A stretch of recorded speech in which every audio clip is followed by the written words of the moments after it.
Montana Territory. Summer of 1887, the sun was just cresting the crazy mountains when Tallie Carrigan stepped down from the freight wagon, her boots hitting the dirt with a thud that turned heads for all the wrong reasons. She heard it right away, the chuckle of a man near the blacksmith's, the whispered, "Too tall for any man," from a woman trying not to be heard. It was always like that. At 6 feet and an inch or two, Tallie had grown used to the stares, the quiet comments, the way folks looked at her like she had done something wrong just by standing upright. She squared her shoulders and kept walking, long strides carrying her past the general store and toward the boarding house. She had come to the town of Willow Creek for a new start, a teaching job promised by letter, and a chance to finally live somewhere she did not have to explain herself. But even here, in this outpost where the wind carried stories farther than trains, her height arrived before she did. Inside the boarding house, she paid for a room with quiet dignity, then climbed the stairs while the landlady stared. The room was clean, small, and the bed too short. She stared at it, sighed, and began to unpack. Down the road, cattle dust clung to the coat of a rider easing his horse into the livery. Kade Kinsley was no stranger to dust or silence. He had spent the last 4 years driving cattle from Texas to Montana, and before that, he had buried a brother and a father in the same year. Ranch life did not leave much room for grief, so he had learned to carry it quietly. Kade tipped his hat to the stable boy and walked toward the general store, but paused when he saw her, the woman from the wagon. She was crossing the street with a book in one hand and a bag in the other, moving like she owned every inch of her height. He watched her pause to help a child who had dropped a pail, kneeling down with a patience that made the boy smile. "Who's that?" he asked the store clerk once inside. "New schoolteacher. Tallie Carrigan, from Missouri, I think. A bit of a giant, that one." Kade raised an eyebrow. "She seems capable," the clerk scoffed. "Well, maybe, but I doubt any man in this town's looking to marry a woman he has to look up to." Kade did not answer. He just took his supplies and left. That night, the schoolhouse was still dark when Tallie walked past it, memorizing the path. She liked quiet. She liked the rhythm of her boots on the dirt, but she missed being looked at like a woman instead of a novelty. Behind her, hooves sounded on the road. She stepped aside instinctively. "Evening, Miss Carrigan," a voice called out, deep, slow, steady. She turned. The cowboy on the bay mare touched the brim of his hat. "I am Kade Kinsley. I hear you are the new teacher." She nodded. "That is right." He dismounted and walked beside her. He did not seem to mind that she was taller. "I have a nephew who might be in your class come fall," he said. "He is a good boy, just shy, lost his pa 2 winters back." "I will watch out for him," she said. They walked in silence. It was not awkward. When they reached her boarding house porch, she turned. "Most men do not walk beside me," she said, voice quiet. "Most men do not know what they are missing," he answered. She blinked, unsure what to say. He nodded once, then turned and stepped off the porch like he had not just shifted something in her chest. 2 weeks passed. Tallie began teaching small lessons to the younger children whose parents needed them looked after while they worked. She taught outside under the cottonwoods, her voice strong, her hands gentle. Word spread that the tall woman was fair and clever, that she made even the stubborn kids listen. Kade came by every few days, brought her peaches once, books another time. He never stood below her or tried to make her smaller. He just talked, asked questions, listened. One evening, as the sun dipped low, dust rose on the road. A wagon thundered into town, wild-eyed horses dragging it. A woman screamed from the back. Tallie was already running toward it. Kade came from the livery, boots pounding the ground. The wagon careened, hit a rut, and tipped. Tallie reached it first, climbing up, pulling a small boy from the wreckage. He was bleeding from the forehead, unconscious. "Help me," she shouted. Kade was already there, lifting the boy gently from her arms. The woman who had screamed was sobbing now. "Please, someone take him. I do not want him anymore." Tallie looked at her in stunned silence. "He is your son." "He is not mine by blood," the woman spit. "I took him in when my sister died, but I cannot do it. He is too much, too quiet. He does not belong with me." Kade's jaw tightened. He looked at Tallie. "We will take him." "We?" she asked. "I will not leave you to do it alone," he said. The boy's name was Ollie. He was 7, silent, and watched everything with wide, dark eyes. Tallie stayed up that night, cleaning his wound, sitting beside his bed. Kade did not leave either. He sat on the edge of the room, arms crossed, watching her with something unreadable in his eyes. When dawn broke, Ollie stirred and looked at them. "You are safe now," Tallie whispered. He nodded, barely. Kade glanced at her. "He can stay with me at the ranch. I have an extra room." "He needs someone who will talk to him," she said. "He needs soft, gentle." Kade looked at her, then really looked. "So do I." She froze. "Tallie," he said. "I meant it that first night. I do not care how tall you are. I care that when things go wrong, you run toward them. I care that you do not flinch when a child is bleeding in your arms. I care that when you sit with someone, they feel safe." She blinked fast. "You do not even know me." "I know enough to ask," he said. "Ask what?" He stepped closer. His voice dropped low. "Will you stand beside me?" She swallowed. "Yes," she said. He reached for her hand, and when their fingers touched, it felt like something fell into place. Not forced, not sudden, just right. Ollie shifted on the bed, murmuring something in his sleep. Tallie glanced at him, then back at Kade. "We will figure it out," he said. "All of it." She nodded. "Together." And for the first time in years, she smiled like she meant it. The first morning at Kade's ranch broke slow and hushed, with a pale mist curling low over the fields.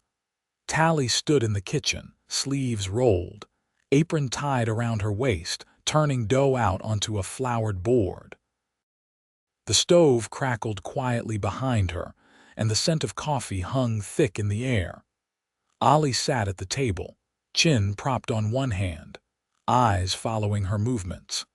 He hadn't spoken since waking the night before, but he watched everything with a stillness that felt older than a boy of 7. Kade entered from the porch, boots brushed clean, shirt damp at the collar. "Creek's running high. I'll ride the fence line this afternoon, make sure it hasn't washed through." Tallie didn't pause kneading. "If you're gone long, I'll bring supper out." He leaned against the doorframe, arms crossed. "You think I'd let you ride out here alone?" "I think you'll be busy," she said, glancing up. "And I can handle a trail. I've known worse than a swollen creek." Kade's gaze held steady. "Not doubting that." She dusted flour from her hands and turned to Ollie. "Would you like to press the biscuits down?" The boy hesitated, then nodded. She stepped aside, guiding his small hand to the tin cutter. He fitted over the dough, pressed, then lifted it carefully. "Well done," she said gently. Kade watched from the doorway, and something in his chest gave way. Not fast. Just a slow uncoiling that felt like breathing after holding it too long. Later, after breakfast, Kade brought the boy out to the barn. Tallie followed, a shawl drawn over her shoulders. The wind had picked up, rustling the rye grass beyond the corral. Inside, the horses shifted in their stalls. Kade led a chestnut gelding forward and crouched beside him, checking a shoe. "You ever been around horses?" he asked over his shoulder. Ollie hesitated, then looked to Tallie. She gave a nod. The boy stepped forward, hands at his sides. The gelding lowered his head, snuffling inquisitively. Ollie reached out, touched the warm velvet of the horse's nose. "Name's Jasper," Kade said. "Steady as they come." Ollie didn't speak, but his lips parted a little, and his shoulders weren't as tight. Tallie rested a hand on the stall rail. "You always name your horses after old men," Kade smiled faintly. "Only the ones who act like him." They worked until the sun reached higher, then paused for water. Kade drew a dipper from the pump, handed it to her first. "You ever think about staying?" he asked, eyes on the horizon. She drank, then passed the dipper back. "I am. I mean not just for the school term, I mean here, this place." She looked at him, slow and steady. "You already asking for tomorrow, I'm asking what kind of roots you want," he said. "'Cause I've got good soil." She didn't answer right away. A meadowlark sang somewhere near the fence line. "I've never lived anywhere folks didn't try to change me," she said quietly. "Make me smaller somehow. Here's the first place no one's tried." Kade looked down at the dirt between his boots. "I figure some things don't need changing. Just room to grow." That night, Ollie lay curled in the bed beside the stove, a quilt tucked around him. The lamps burned low. Tallie sat in the rocker near the hearth, darning a tear in her hem. Kade leaned against the wall, arms folded, watching the fire. "You ever think it'd look like this?" he asked. She glanced up. "Like what?" "Quiet, simple. A boy sleeping safe, a woman sewing by the fire." She considered that. "I thought I'd be alone by now, teaching in some wind-blown town, never unpacking fully. This wasn't in any plan I made." He stepped forward, crouched beside her. "I don't want this to be temporary, Tallie." She set the needle down and met his gaze. "Then don't let it be." He reached for her hand. She let him take it. "I ain't much for words," he said, "but I'll build this with you. Fence by fence, day by day." She nodded once. "That's all I ever wanted." Outside, the wind settled. Inside, the fire burned steady, and the house, though small, held the shape of something lasting. The first frost came early to Willow Creek that year, crisping the edges of the cottonwoods and silvering the morning grass. Tallie stood on the back porch with a shawl drawn close, watching Kade and Ollie move among the gathered hens. The boy walked with more certainty now, carrying a small tin pail in both hands.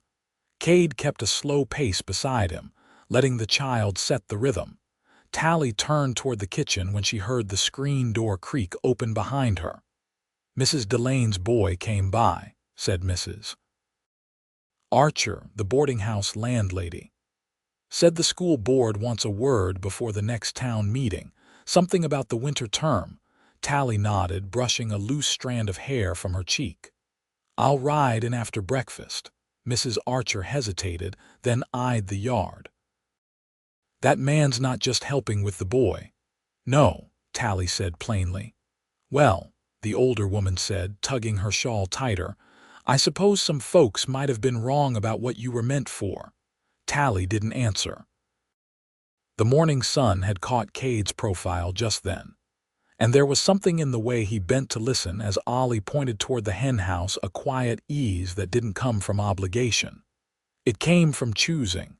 By mid-morning, the trail into town was stiff with frost, the air sharp enough to slice. Tallie rode with her spine straight, the collar of her coat turned up.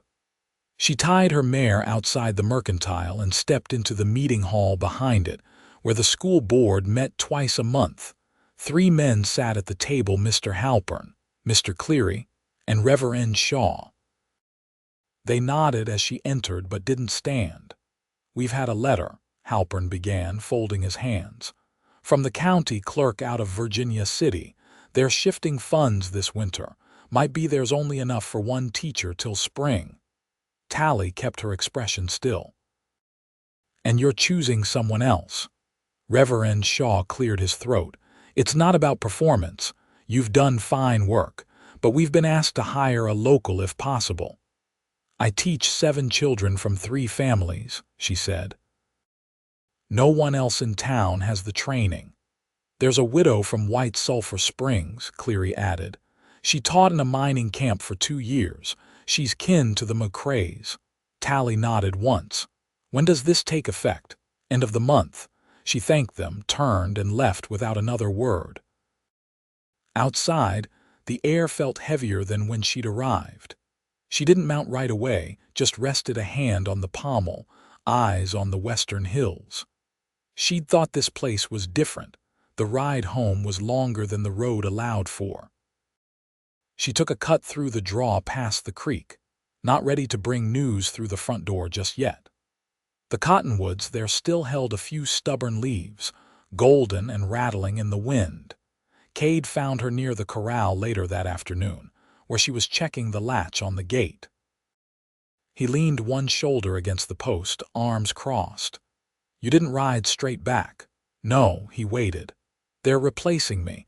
County funds ran short." Kade didn't move, didn't speak right away. A horse nickered in the barn behind them. "Are you thinking of leaving?" "I don't know," she said. "I didn't come here for pity or handouts. I came to work, make a life. If they don't want what I bring, I won't beg them to see it." Kade's jaw tightened slightly. "I didn't ask you to stay because of the school." Tallie met his gaze. "I asked you to stand beside me," he said. "Not behind a lectern, not in a classroom, just here with me, with Ollie." "I know," she said, softer now, "but I don't want to be another mouth to feed." "You're not," he said simply. "You're the reason the boy sleeps through the night now. You're the reason this place feels like more than bunk and fence posts." She looked away, throat tight. "I can build us a room off the main house," he went on. "Not for someday. For now, if you'll have it." "I don't want to be kept," she said, voice low. "You won't be," he answered. "You'll be partnered." That word caught her. It wasn't romantic, not in the way novels tried to make it. It was real, straight-backed, honest. She nodded once. "Then I'll stay."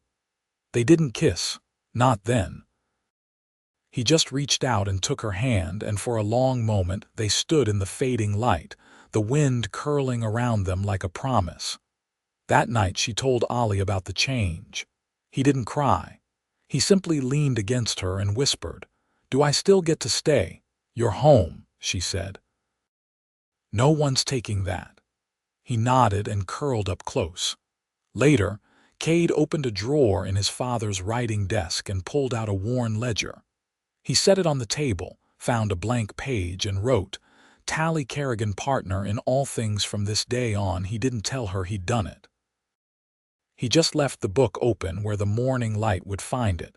The snow came down steady by mid-December, laying itself over the fields in a hush that softened even the sound of hooves. By then, the addition to the main house was nearly done. Kade had built it by firelight after chores, his hammer echoing into the dark, and Tallie had sewn the curtains by hand, pale blue calico with little white flowers that reminded her of spring. Ollie's cough had worsened the past few nights, so she kept a kettle steaming on the stove and rubbed his chest with warmed goose fat and pine oil. He didn't cry, just leaned into her touch like it made something inside him settle. "You ought to teach the doc a thing or two," Kade said one night, watching her mix the salve. "He's got books. I've got memory," she said. "My mother kept 8 children through Arkansas winters with less than this." Kade leaned against the doorframe. "You ever miss that life?" "Sometimes," she admitted. "But mostly I miss the sound of women talking while they worked. I haven't heard a real laugh from another woman in months." He scratched at his jaw, thoughtful. "I could ride to Gallatin, bring back Mrs. Brecker and her girls for a visit. They're kin to the Sanders place near here, ain't but a day's ride." "That would help," she said, "but it's not your burden." "It's not a burden," he said. "You're my partner, Tallie. What matters to you matters to me." She didn't answer, but her shoulders eased. 2 days later, he rode out before sunup. Tallie watched him go from the kitchen window, the snow creaking under his horse's hooves. Ollie sat at the table with his hands curled around a mug of warm cider, eyes following the trail until Kade disappeared into the trees. "Will he come back before dark?" Ollie asked. "He always does," Tallie said. That afternoon, she and Ollie worked on a paper chain to hang across the mantel. He cut the strips carefully, tongue pressed to the corner of his mouth while she looped and glued each one. "I want to make one long enough to go around the whole room," he said. "Then we'd best keep going," she smiled. By the time the sky turned violet, the chain had reached nearly 12 feet. They hung it together, and Ollie stood back to admire it. "You think he'll like it?" he asked. "He'll love it," she said, brushing flour from his cheek where it had settled while they worked on the cornbread. The wind picked up after sundown, rattling the window panes. Tallie lit a lantern and set it by the door, just in case Kade came in late. But he didn't. By midnight, the wind had grown worse. She paced the parlor, blanket wrapped around her shoulders, listening for hoofbeats that never came. At dawn, she saddled the roan mare and left Ollie with Mrs. Archer, who had come up from town to trade preserves. The older woman didn't ask questions, just nodded and sat beside the stove with the boy. Tallie rode hard through the drifts, following the trail west. The snow had crusted overnight, and the mare's hooves cracked through it with every step. She kept her eyes on the tree line, scanning for movement. She found Kade just before the bend above the frozen creek, leading his horse on foot. He was limping, a bloodied bandage tied around his thigh, his face pale with pain. She dismounted before he could speak. "I was coming back," he rasped. "Not fast enough," she said, tears stinging her eyes. Horse slipped on a downed branch, caught my leg under the saddle horn. I patched it best I could. She took his arm and helped him into her saddle. "You should have sent someone back. I didn't want you riding out alone." She guided the mare slowly all the way home, walking beside him, one hand steady on the reins, the other gripping his knee to keep him upright. He didn't argue, just let her lead. Back at the house, she cleaned the wound by lamplight. He gritted his teeth but didn't cry out. "You always this stubborn?" she asked, tying the last knot in the bandage. "I didn't want to miss your birthday," he murmured. She blinked. "How'd you know?" "Found your Bible. Page with family names. Your father wrote it in the margin." She didn't speak for a long moment. "Then you remembered." "I was bringing back a cake," he said. "Or tried to." She took his hand. It was cold, but the grip was strong. "You brought yourself," she said. "That's enough." That night, the three of them sat close around the fire. Ollie curled against Kade's good side, fingers tangled in the hem of his coat. Tallie brought out the last jar of apple preserves and spooned it over warm biscuits. They didn't speak much, but the silence was full. When the fire died low and Ollie had fallen asleep, she looked over at Kade. "Next spring," she said quietly, "I want to plant corn behind the barn. Maybe potatoes if we can break the ground deep enough." He smiled, slow and worn. "I'll be ready," he said. "We could build a smokehouse. And a root cellar." She reached for his hand again. "You've already given me a home," she said. "Now I want to build it." His fingers tightened around hers. "We will," he said. "Every board, every nail." She leaned her head against his shoulder, and the quiet wrapped around them like a promise that wouldn't break. The last of the snow melted into the gullies by early March, leaving the land soft underfoot and streaked with the promise of green. Kade's leg had healed slow but straight, and the limp that lingered didn't trouble him much, though he walked the fence line more than he rode it now. Tallie had taken to carrying a small notebook in her apron pocket, jotting down ideas for the spring garden between chores: cabbage, onions, maybe a row of sunflowers along the fence for Ollie. The boy had begun to hum to himself while he worked. Just soft little tunes, wordless and low, but the sound filled the house like a blessing. He followed Kade out to the barn most mornings now, dragging a broom half his size, and returned with hay in his hair, and a new word or two picked up from the ranch hands. Tallie corrected him gently when needed. Kade added coins to a jar above the mantel whenever Ollie went a full day without hiding from visitors. One morning, as the sun broke clear over the ridge, Tallie leaned over the porch rail with her coffee cup cooling in her hands. Kade stood beside her, arms folded against the chill still clinging to the air. "I've been thinking," he said. She kept her eyes on the pasture. Dangerous start to a sentence. He waited a moment before continuing. "You ever think about teaching again?" "Not for them in town, just for who needs it." She turned her head, studying him. "I mean here," he said. "At the ranch. There's ranch hands who never learned their letters, and the Bales girl down the road, she's bright, but her folks can't get her to town for school regular." Tallie's brow lifted. "You want me to start a schoolhouse here?" "I want you to do what you're best at without someone else choosing the worth of it." She thought about that. "We'd need a space." "There's the old shearing shed," he said. "Could fix it up. Might even pay better than town ever did." She smiled faintly. "You planning to be my handyman now?" "I already am," he said. "Just waiting for a formal title." That drew a laugh from her, low and surprised.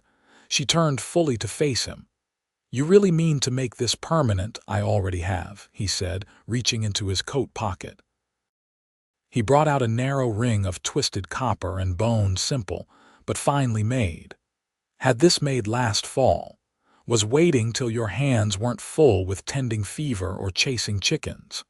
She didn't cry, but she did go quiet in the way she always did when something settled deep in her chest. "I haven't worn a ring since I was 17, she said. "Didn't think I'd ever take another." "I ain't asking for what you gave before," he said. "Just what you've still got." She held out her hand. He slid the ring on, and it fit like it had been waiting for her. They married under the cottonwoods behind the house, just as the first buds began to swell on the branches.